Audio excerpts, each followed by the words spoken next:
This is ABTV, Animal Bites Television.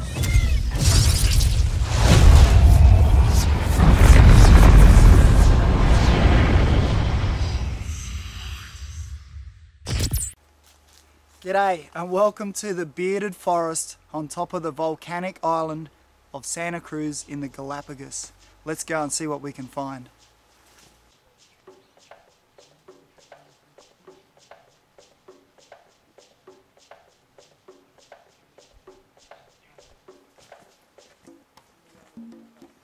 It's like the land that time forgot.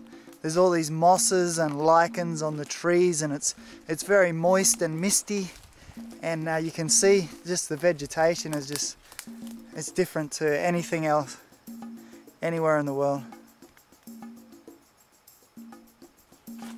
You can see up here it's kind of misty. We've got a lot of mosses and lichens which are growing on the trees. There's air plants as well, some moss here. So nice and moist. And of course the tortoises are vegetarians, so they want lots of green grasses, shrubs and roots, and different types of fruits that they can feed on.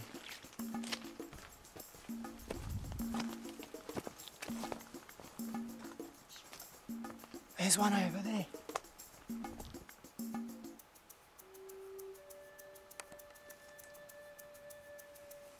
Check out this dinosaur behind me. What a ripper. Prehistoric looking beast.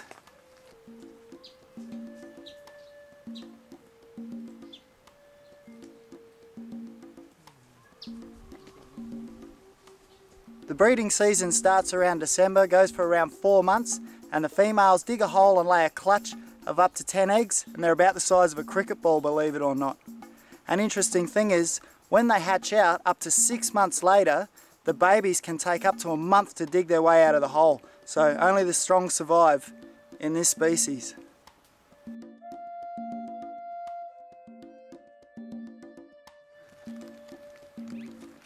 think he likes me. He's checking me out. Hopefully he doesn't get too nibbly. You alright, mate? He's got his mouth open.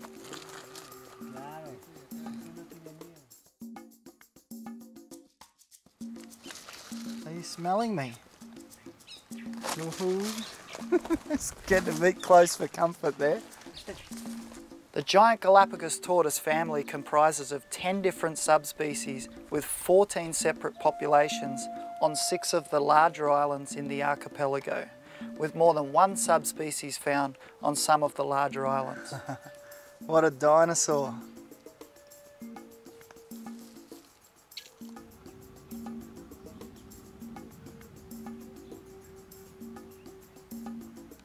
Here's a tortoise here, and she's got green all over the mouth and looks like it's been eating this stuff here, sensitive weed.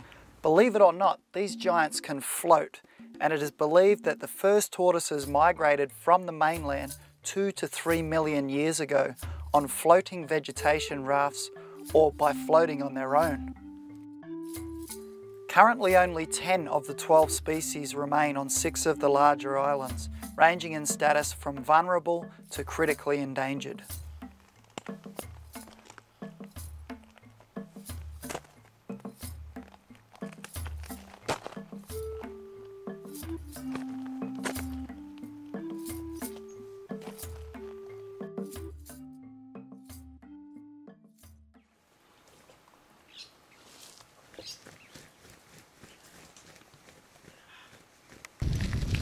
Mountain biking in the mountains.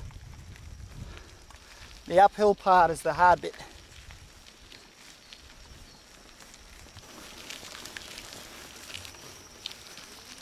Oh yeah! Feel the burn! Feel the burn!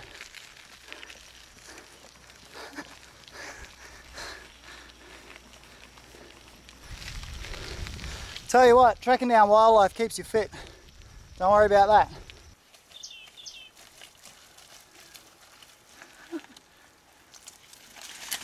Oh, looks like the bike tour was a little bit more muddy than I expected. Good fun though.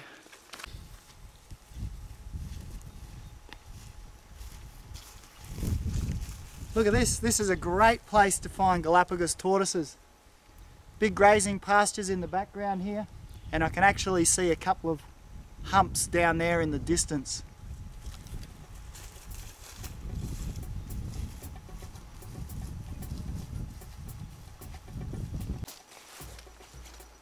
Awesome, this is what it's all about. Getting out and amongst it, sharing nature with the wild animals. Look at this, this is a big mud hole where a giant Galapagos tortoise has been wallowing. They sit in the mud in the hot parts of the day to regulate their temperature, cool down if they get too hot.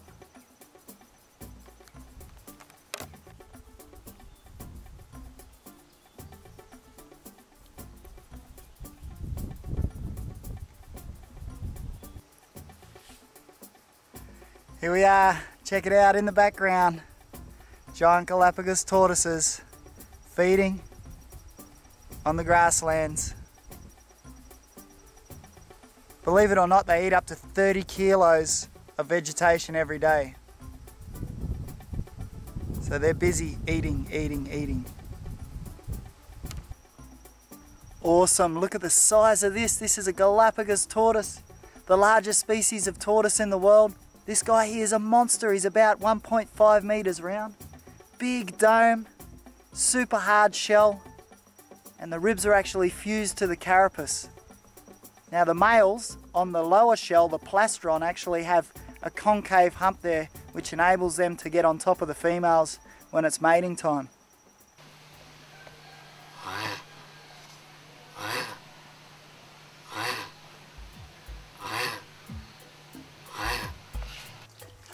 Check it out.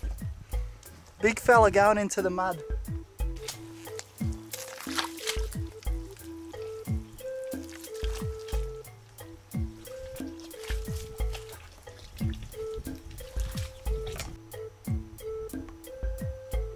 I just have to stay out of sight. They're not great at hearing, but if I stay out of sight, I can actually follow him from behind. And he won't know I'm here.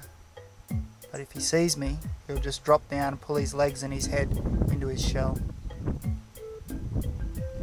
And stay still for a really long time.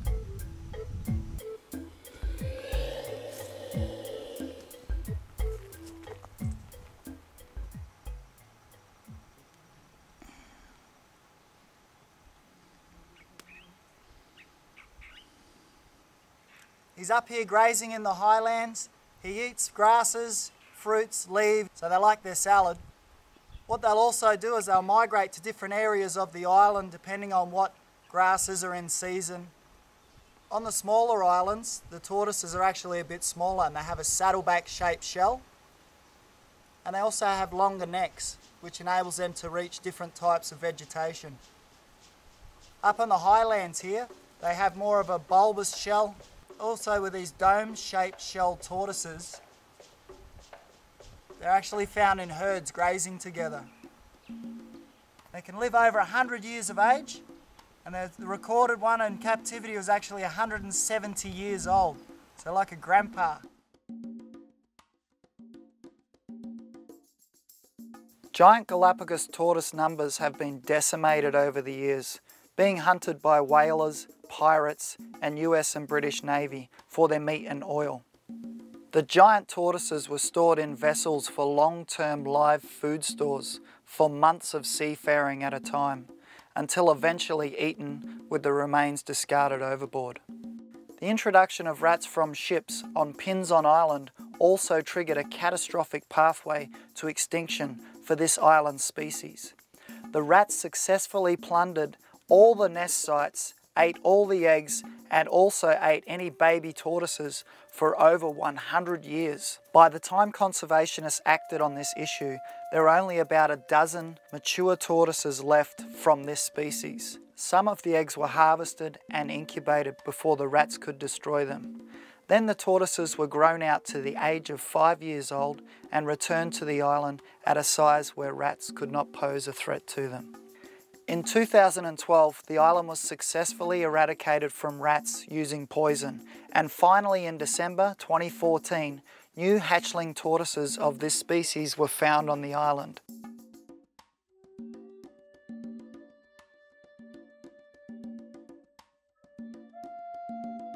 It's estimated that 200,000 tortoises were taken from the islands before the 20th century. Constant persecution by humans, habitat destruction for farming, and introduced species, particularly goats and donkeys, which compete with the herbivore tortoises for food. This has placed these gentle giants under constant threat. Thankfully, the tortoises are now legally protected, and the eradication of ferals impacting the tortoises' survival is well underway, with over 41,000 feral goats eradicated in the 70s alone. The Galapagos National Park and the Charles Darwin Foundation was formed in 1959, and the breeding and release program began 6 years later, saving 2 species from certain extinction. This is a paramount example how we as humans are in control of animal species' existence, and it is our responsibility to conserve and protect wildlife species and their habitats.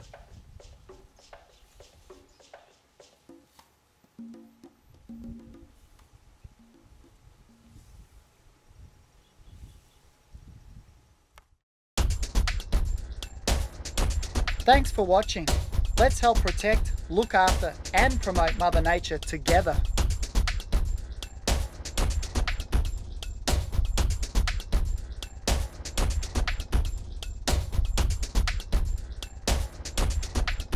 Don't forget to tune in next week so you can join us on our next adventure, and see you next time.